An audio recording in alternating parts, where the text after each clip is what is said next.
Si vous avez plus de 60 ans, j'aimerais que vous imaginiez quelque chose avec moi. Vous terminez votre dîner en vous disant que vous avez bien mangé, une assiette légère, quelques légumes, rien de frit, rien d'excessif, rien qui ressemble à un écart.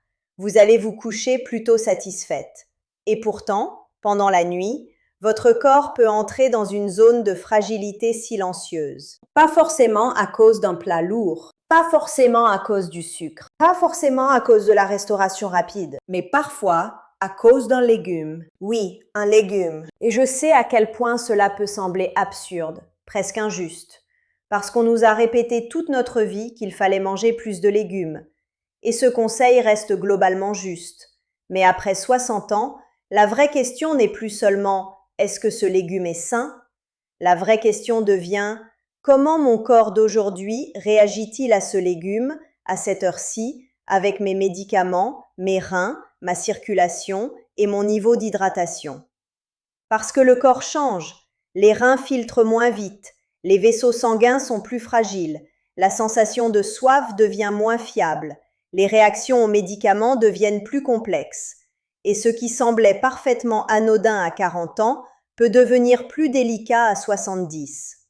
Aujourd'hui, j'aimerais donc que nous parlions ensemble de plusieurs légumes très courants qui, chez certaines personnes après 60 ans, peuvent devenir problématiques lorsqu'ils sont mal utilisés, mal combinés, consommés au mauvais moment ou ignorés dans leur interaction avec le reste du terrain. Je veux être très claire, je ne suis pas en train de vous dire de craindre les légumes. Je suis en train de vous inviter à les respecter autrement. Parce que la vraie sécurité après 60 ans ne vient pas de la peur, elle vient de la conscience. Elle vient du bon timing, de la modération, de l'écoute du corps et parfois d'une simple conversation avec son médecin. Restez bien avec moi jusqu'au bout, parce que le dernier légume dont je vais vous parler est l'un des plus banals, l'un des plus présents dans les cuisines, et pourtant, il peut provoquer chez certaines personnes des symptômes troublants qu'on confond parfois avec autre chose. Et comme toujours ici, je ne cherche pas à vous angoisser.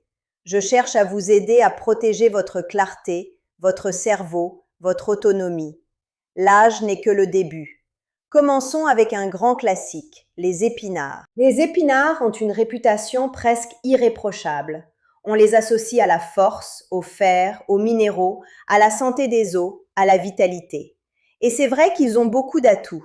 Mais après 60 ans, ils demandent parfois plus de prudence, surtout chez les personnes qui ont des problèmes rénaux, qui prennent certains compléments ou qui en mangent de très grandes quantités de façon répétée. Pourquoi? Parce que les épinards sont riches en oxalates et chez certains organismes plus sensibles, ces composés peuvent compliquer l'équilibre minéral, surtout lorsqu'ils s'ajoutent à une consommation importante de calcium, à des reins moins efficaces ou à une routine trop répétitive. Cela ne signifie pas que les épinards sont mauvais, cela signifie que la dose, le contexte et le moment comptent. Si vous les aimez, gardez-les. Mais évitez les excès quotidiens automatiques, surtout le soir si vous combinez cela avec des compléments minéraux ou une fragilité rénale. Les légumes, après 60 ans, ne se mangent pas seulement parce que c'est sain, ils se mangent avec intelligence. Parlons ensuite du brocoli. Là encore, c'est un légume magnifique sur le plan nutritionnel. Fibres, vitamines, composés protecteurs. Il a toute sa place dans une belle alimentation. Mais chez les personnes qui prennent des anticoagulants ou d'autres traitements influençant la coagulation, la régularité devient essentielle. Le vrai risque ici n'est pas le brocoli en lui-même, c'est l'irrégularité. Un jour beaucoup, puis plusieurs jours rien, puis soudain une grande portion, puis de nouveau presque rien. Quand certains médicaments cherchent à maintenir un équilibre très précis, les variations importantes dans l'apport de vitamine K peuvent devenir gênantes. Et après 60 ans, on n'a pas toujours le luxe de laisser ces déséquilibres se corriger tout seuls. Donc si vous prenez un traitement fluidifiant ou un médicament sensible à ce type d'interaction, le message n'est pas « supprimez le brocoli ». Le message est « soyez régulière, soyez cohérente et parlez-en franchement avec votre médecin ». Ensuite, la laitue romaine. Voilà un exemple parfait de quelque chose de sain qui peut devenir moins anodin selon le moment de la journée. La romaine est légère, croquante, rafraîchissante. Beaucoup de personnes adorent finir leur journée avec une grande salade, en pensant que c'est la meilleure option. Mais après 60 ans, un dîner très riche en aliments qui favorise la perte d'eau, surtout en association avec certains médicaments, peut contribuer à un terrain plus délicat pendant la nuit. Et le problème, c'est que les seniors ne ressentent pas toujours la soif de façon fiable. On peut se déshydrater sans vraiment s'en rendre compte. On peut avoir le sang un peu plus épais. On peut se réveiller plus confuse, plus faible, plus vaseuse. Je ne vous dis pas qu'une salade provoque à elle seule une catastrophe. Je vous dis que le timing et l'hydratation comptent énormément.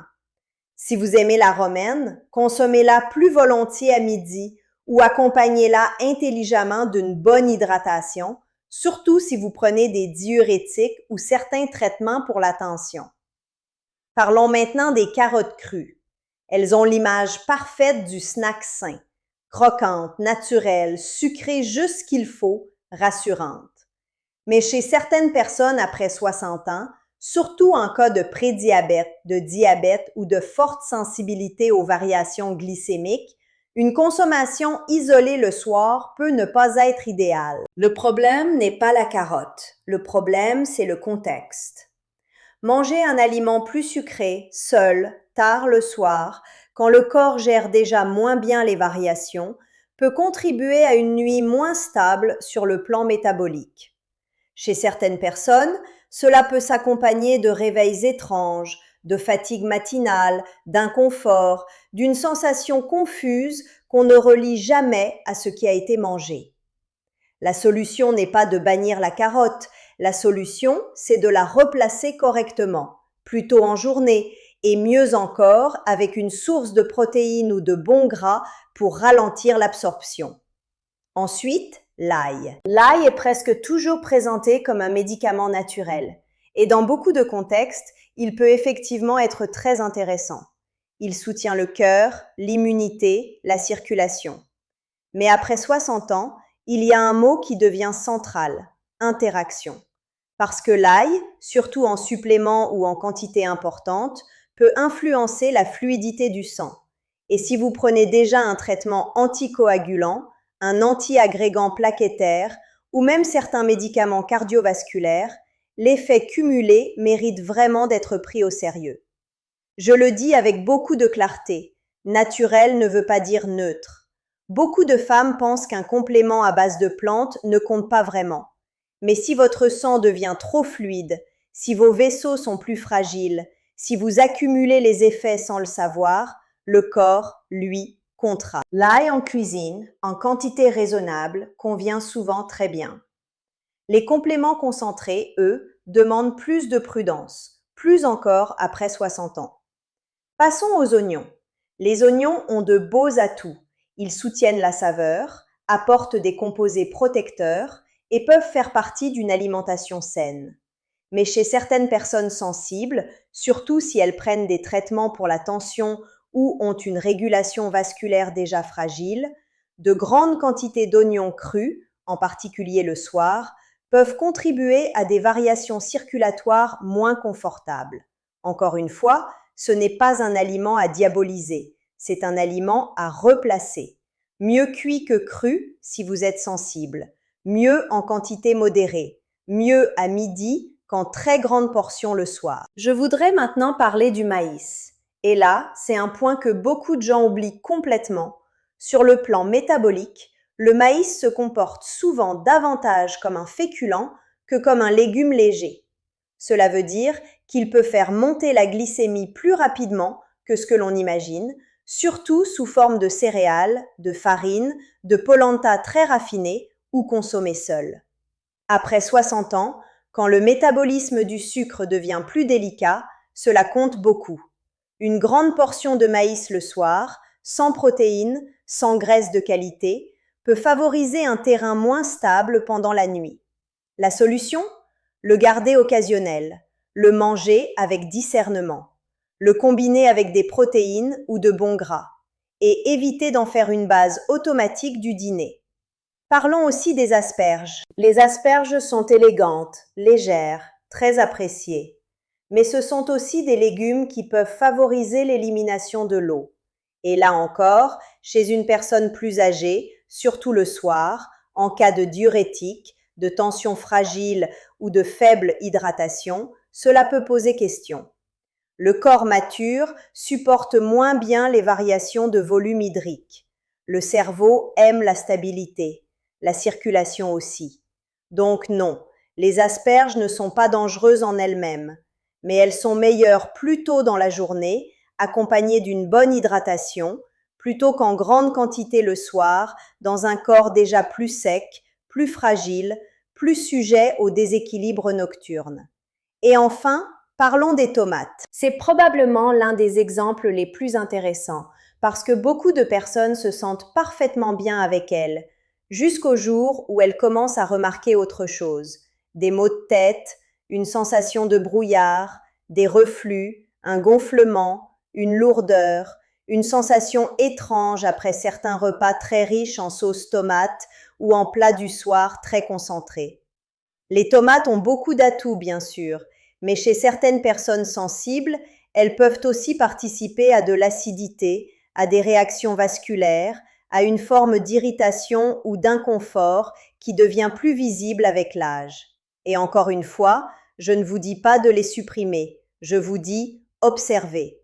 Évitez peut-être les très grandes quantités le soir. Faites attention aux repas très concentrés en tomates avec d'autres aliments lourds. Regardez comment votre corps réagit.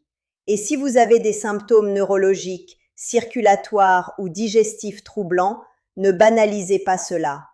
Au fond, qu'est-ce que tout cela nous apprend? Que la vraie question après 60 ans n'est pas seulement « cet aliment est-il sain ?» La vraie question est « à quelle heure je le mange? En quelle quantité? Avec quels médicaments?